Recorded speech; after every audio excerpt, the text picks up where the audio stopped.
Hey, welcome out to the channel. My name's Kim. I talk about anything about your health, and then I put an East Asian medical spin on it or a holistic spin on it because that's what I do in my private practice. So over the last 3 years, I've been talking about avian flu, this latest strain of avian flu that was first identified in Israel in November of 2021.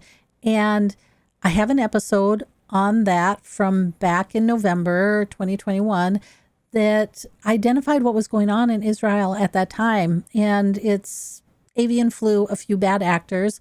There should be a link up here. If there's not, I'm going to put one below. What happened in Israel is a chicken farm, a commercial chicken farm, a CAFO.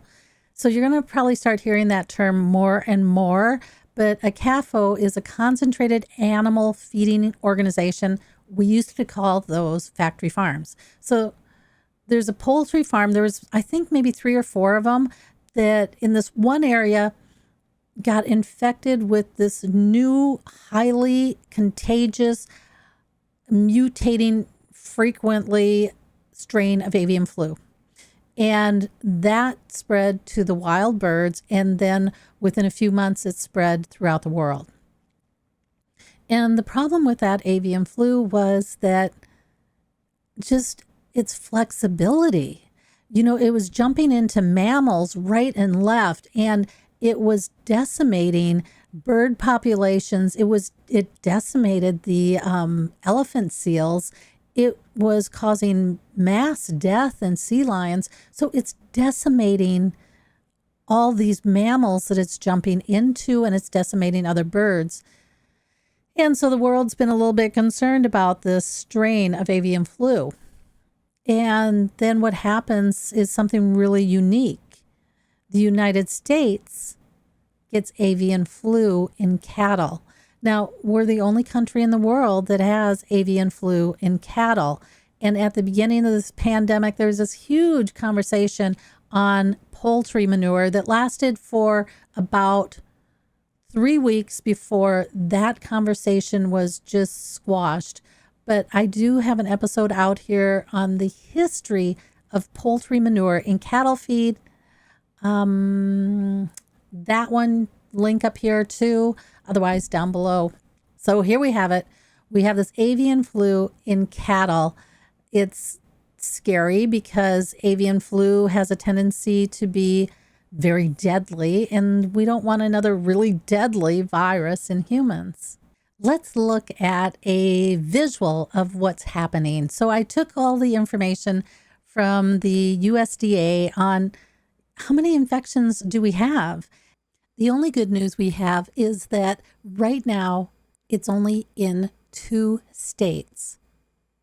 Or is it? And what you can see is with this graph, I'm just going over the total number of herds that are being infected. So at the beginning of this, in March and April, it's like 33 herds in total. And then we get into October, where we're jumping up to about 180 herds. And then in November, we're up to 290 herds. In the last couple months, the number of herds being infected has just taken this astronomical increase. Let's look at this a different way then. Let's say, well, on average, how many herds of cattle a day are being infected? And when it started out, it was like less than 1 herd a day. But in the last couple months in October, we're up to 6 herds a day being infected. So that's the 180. And then in November, we're a little over 9. So we're at like 290 herds a month being infected. Now, I've talked before about how averages and statistics can be kind of misleading. So I wanted to just share one more piece of information with you. I know that I'm saying that on average, 9 herds a day are being infected. What's happened in the last 2 days, 72 of those herds were identified in the last 2 days. That means that at least 36 herds a day were identified as infected. And here's the other aspect of that. These are all commercial dairy operations. These are all CAFOs, concentrated animal feeding organizations. There's that term again. You're going to hear about CAFOs a lot, I think, over the next 2-3 years. There's not one of these that is a backyard dairy. You're probably wondering, well, weren't they testing bulk milk before this? And I'm going to tell you that no, they weren't. So at the start of this outbreak, when this virus was only in Texas, the USDA, the United States Department of Agriculture, came in with field agents and with policy proposals. And the dairy industry and the Texas Veterinarian Association closed ranks and pushed back on every policy proposal made by the USDA, from testing to transport restrictions to quarantines to allowing agents on farms to try and identify the source of the transmission. And I'm going to put a link to a great article. It's over here. Okay, the link is over here, or it's going to be in the video description below. It's by Reuters, and it goes over all the pushback from the dairy cattle industry. And I'm going to give you one of the quotes here because this one was really good. It was from Rick Narabout. I'm not quite sure if I'm pronouncing that correctly, but he is the CEO of the Idaho Dairymen's Association. And he was talking about these policy proposals from the USDA, from the United States Department of Agriculture. And what he says, there's been no upside to a dairy producer to report and test.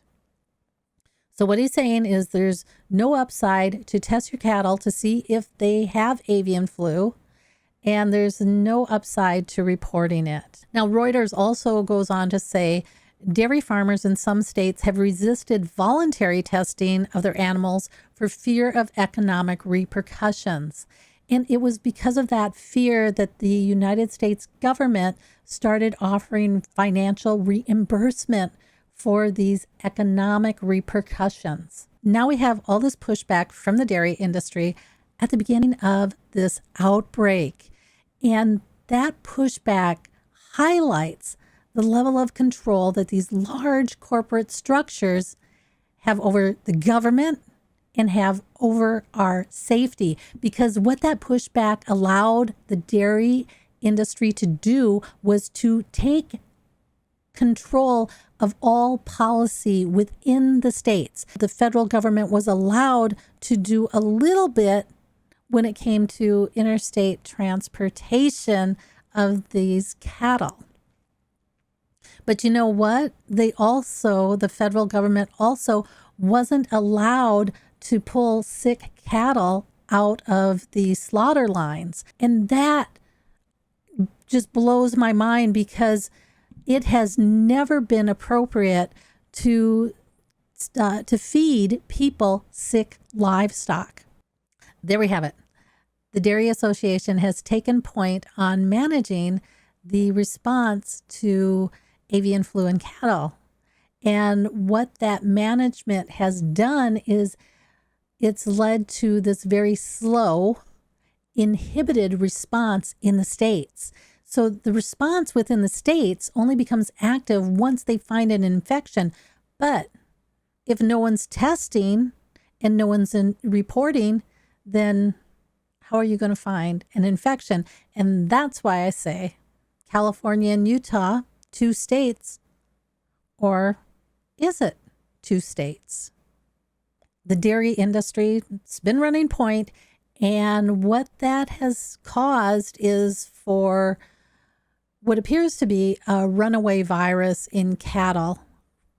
And what it appears is that it's jumping back into humans. So 55 cases of confirmed avian flu in humans, yet that's not all the cases out there, because Los Angeles, their wastewater has tested positive for avian flu. So there is a lot more avian flu virus in people out there. And we don't know what that's causing or if it's creating additional mutations. And it's happening at a really bad time because we're going into flu season when people's immune systems are going to be weakened. And is this going to mutate and cause something more hideous? Other industry players are starting to speak out because this virus in cattle is causing financial strain in their industry, especially when you look at chicken farmers and poultry industry, because cattle spread this to chicken and you have to kill all the chickens. So the United States Animal Health Association, they submitted a resolution to the USDA requesting that they do more to address the spread of avian flu. Here's what they're saying. They're saying that the current testing requirements, they're not enough. They also highlight the concern on non-dairy cattle, our beef cattle. Right now, they're saying there's no requirements in this United States to look at beef cattle. Infected or diseased beef cattle can be quickly sent to slaughter and they can pass the virus to new areas. But if they're sending it to slaughter, they're sending it into our food supply chain. Okay. The other thing that the United States Animal Health Association did was they highlighted the trade risk of vaccinating cattle for avian flu. And then they also highlighted the risk to human health, feeding us diseased animals or just the people working around these infected animals getting infected. What is that going to do in the long run? So here's one of the quotes that was reported. And this was by the AABP Executive Director, K. Fred Gingrich II. And he wrote this on a list server on September 28th. The disease continues to spread and current voluntary surveillance is inadequate. Okay, well, I can tell you it's also getting more and more difficult to get information from the USDA because downloading this data sheet, which would have shown me the infections by date of infection and number of herds, I can't download that information now either. So that's where we're at. This is becoming a bigger issue. And I know, like at the start of this, I said, hey, I would monitor where I'm getting my milk. I'd monitor where I'm getting my beef. Now I don't really know what to say because it appears that what's been implemented within the states is wholly inadequate and does not track this virus at all. So it could be in all 50 states right now. It could be completely contaminating our food supply chain. You just don't know. So I don't know what the answer to this is, but they are requesting that the federal government take a more active stance. Now, the federal government said that they would start testing all bulk milk. I don't know when they're going to start testing it. They seem kind of dragging their feet on that one. But now you have it. So until next time, I'll catch you on the other side.